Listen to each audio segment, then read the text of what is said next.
On retrouve cette semaine Annick Laporte pour sa chronique sur les applications mobiles. Annick, bonjour. Bonjour.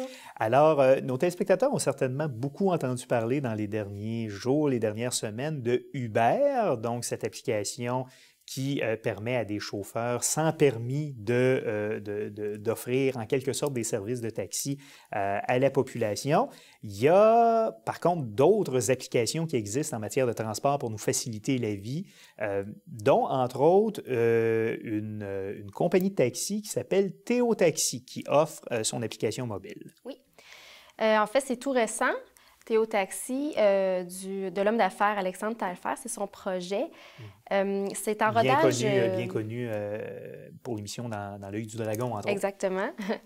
Donc, c'est en rodage depuis novembre 2015, novembre dernier, en fait.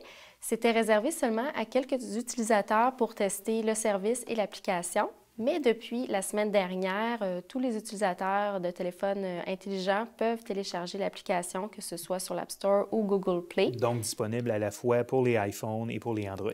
Oui, voilà.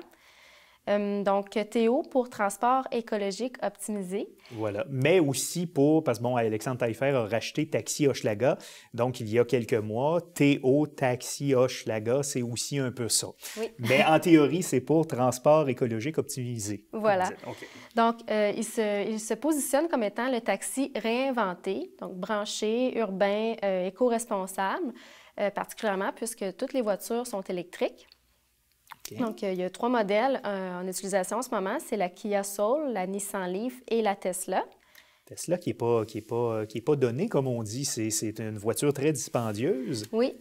Et j'ai eu la chance de l'avoir comme véhicule quand j'ai testé les services et l'application. C'est très, très confortable, très agréable. Silencieux, j'imagine, les voitures électriques? Oui, vraiment. Et qu'est-ce que permet cette application?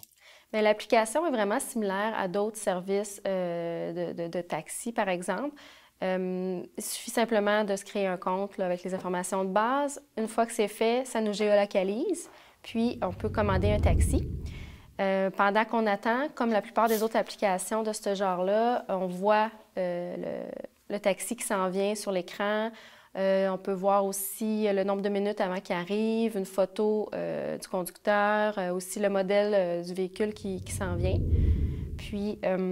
Est-ce qu'il y a possibilité, comme sur Uber, de donner une note au chauffeur ou à la propreté du véhicule?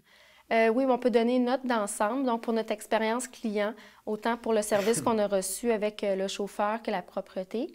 D'ailleurs, c'est quelque chose qui est vraiment misé par Théo. Les voitures sont impeccables.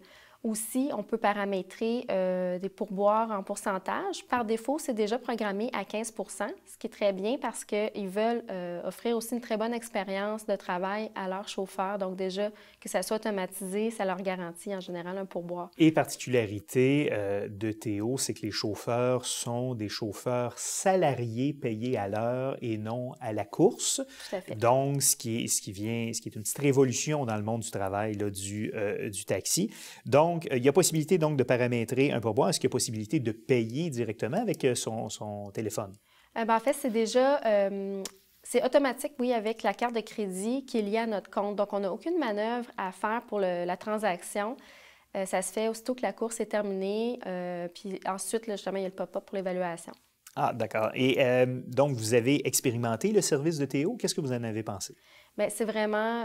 on sent un peu comme un client de privilégié. Là. C'est un petit côté luxueux. Les chauffeurs sont super bien habillés. Ils ouvrent la porte quand on embarque et quand on débarque.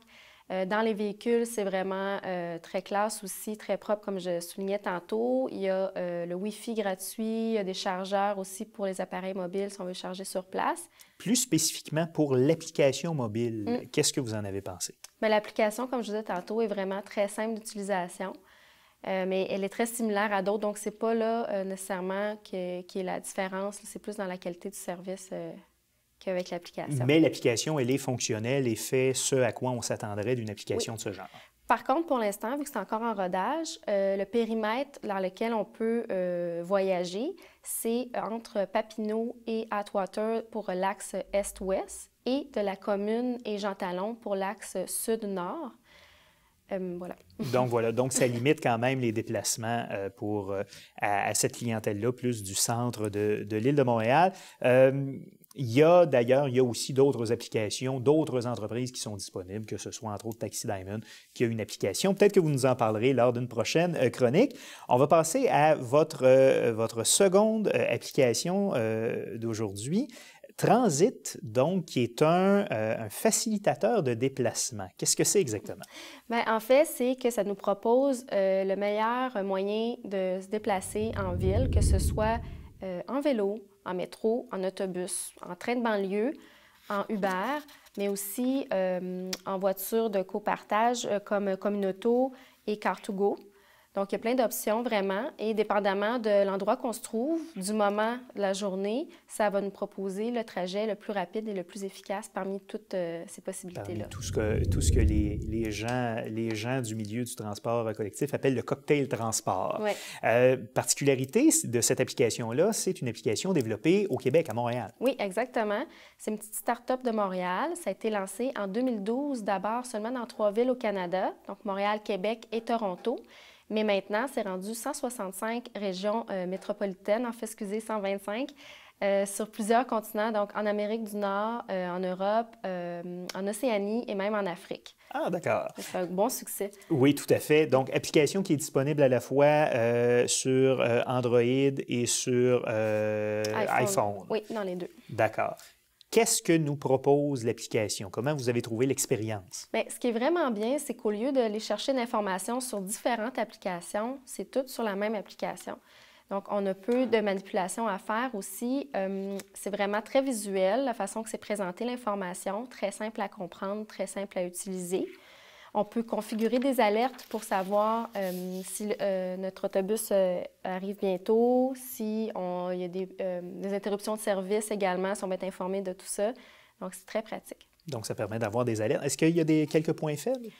Oui, mais pour l'instant, malgré toutes les possibilités qu'on a énumérées tantôt, les autres compagnies de taxi légales, à part Uber, ne sont pas dans le lot des possibilités, ni Théo, qui est encore très récente. Donc, on souhaite vraiment que ça s'ajoute à l'éventail des options là, prochainement. Pour permettre aux gens de se déplacer en toute légalité. Voilà. Donc voilà, Annick Laporte, merci d'avoir été là et on se revoit bientôt.